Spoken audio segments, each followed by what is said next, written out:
Hey everybody, Dr. Lee Sierra here, and I wanted to come on here and talk to you guys a little bit about the importance of vitamin D. Number one, I wanted to touch base about how important it is during Heart Health Month, because that's what we're celebrating in February.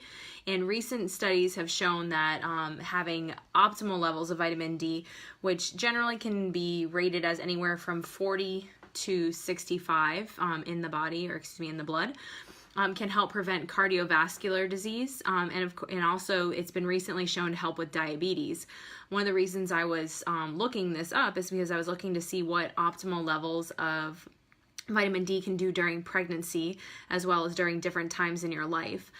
We talk a lot about vitamin D, especially the fact that almost 90 or more % of Americans are extremely deficient in vitamin D because we spend a lot of our life indoors. We also wear a lot of sunscreen, which I guess, yes, it protects our skin. But the problem is it doesn't allow us to get the vitamin D from the sun that we're used to. So even in climates like where I live here in South Florida, there's still a huge deficiency. I know for myself, I had my labs drawn not too long ago, and I was surprised that my D levels were not at optimal level, which for me, I'd like to keep them above 65 because that can have a protective mechanism, not just functioning levels, but protecting my body from, again, diabetes, heart disease, cancer, and things like that. But even though I go out in the sun almost every single day, you know, we live in South Florida, so we have the opportunity to go to the beach. I do work inside, and on the days when I'm working, you know, I don't always have the chance to go outside and get 20 to 40 minutes of sunshine on, 60 to 75% of my skin in order to get vitamin D levels up. So since we are so deficient, I was kind of looking up some research about why and, what for pregnancy is really optimal. One of the studies I was reading, and this is from the Indian Journal of Endocrinology and Metabolism, is they were saying that vitamin D has been implicated in metabolic conditions, so that includes diabetes. But one of the relationships that they were stating was that low levels of vitamin D during pregnancy can cause high blood pressure, it can cause gestational diabetes, and just like I mentioned, when you're not pregnant, vitamin D can have a protective mechanism against diabetes. It can also cause preterm delivery and C-section. So this was just one journal that I was looking at. And then I was reading an article, if you haven't been to Dr. Mercola's website, he's one of the leading natural medical doctors in the world, and I do like to follow his page and kind of see what he has going on. I feel like he's up with most of the modern research, and I do check out his website often. But there was a study done at the University of South Carolina at the medical department that 40 to 60% of preterm births are prevented by raising your vitamin D levels to above 40. So again, when you're having your labs drawn when you're pregnant, or even when you're having your labs drawn when you're not pregnant, it's a great idea to check and see what that level is. Most doctors I find nowadays are ordering the vitamin D test. I think when I first started practicing about 7 years ago, it was something we always had to ask my patients to check and see, ask them to check your vitamin D levels so we can see what's going on. But it's becoming more well known that it's a super important supplement that most of us are deficient in. So again, if you're looking for information on vitamin D, you can definitely check out Mercola's website. I do try to post different articles here on my Facebook page. If you aren't following my page, go ahead and give it a like, and then you'll be able to see what I'm posting.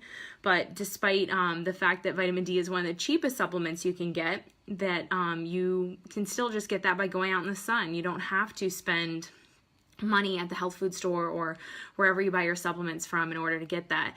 Now, if you live up north, again, I don't have that burden of the snow, and there's days where you get those winter blues and don't have any sun. Supplementation is really going to be the best way to get that. You can get it in your foods, but most people need more of a dose than we're getting in our diet on an everyday basis.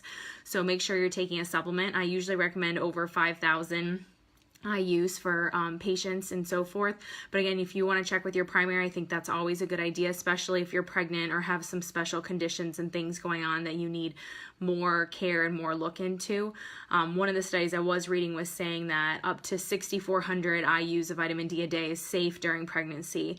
So that was on directly from Dr. Mercola's website from that same research study. So again, check with your midwife or check with your OB if that's a phase of life that you're in right now. But if you want information on where you can get the vitamin D that I take, that is 5,000 IU per day, I'll post that in the comments. But also reach out to me if you have questions about vitamin D and how you can get more sun exposure. You know, one of the things here in Florida, we get a lot of comments that get burned. I mean, look at me, I'm super fair skinned. But I definitely always try, I don't put sunscreen on when I first go outside. And the reason I don't do that is because then I won't get any vitamin D that day. So if we're going to spend a day in the sun or go on the boat or go to the beach or something like that, I always try to put my sunscreen on after I get there so I get some sun exposure. You don't even have to wear sunscreen. The reality is most sunscreens are loaded with chemicals. If you haven't seen, Key West just banned the use of certain chemicals because they're killing the only coral reef that we have here in South Florida, in the whole United States.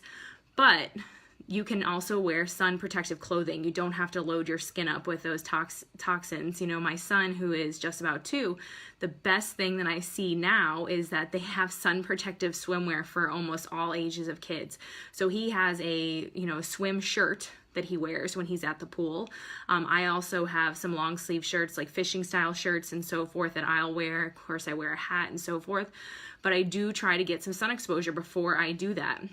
If we're only going to be out for a very short period of time, and again, I am super fair-skinned, and my son, if you haven't seen his picture here on Facebook, is even more fair-skinned than myself, I do let him get some sun exposure. He gets a pretty good tan, but the truth is I want to make sure that he's getting his vitamin D as much as he can. So check out some of the sun protective clothing before you start putting the chemicals on your body. I can also, I'll post a link of the different sunscreens where you can find a non-toxic one in the comments here as well. So I just wanted to check in with you guys today. If you have questions about vitamin D, feel free, just leave them in the comments section and I will get back to you as soon as I can, or you can always send me a message. If you're looking for more information like this, of course, follow my page on Facebook, but you can check out my YouTube channel, which is Dr. Lee Sierra, and you can see some other videos and stuff that I post about different health articles. So hope you guys are all having a great Tuesday, and I'll see you soon. Bye.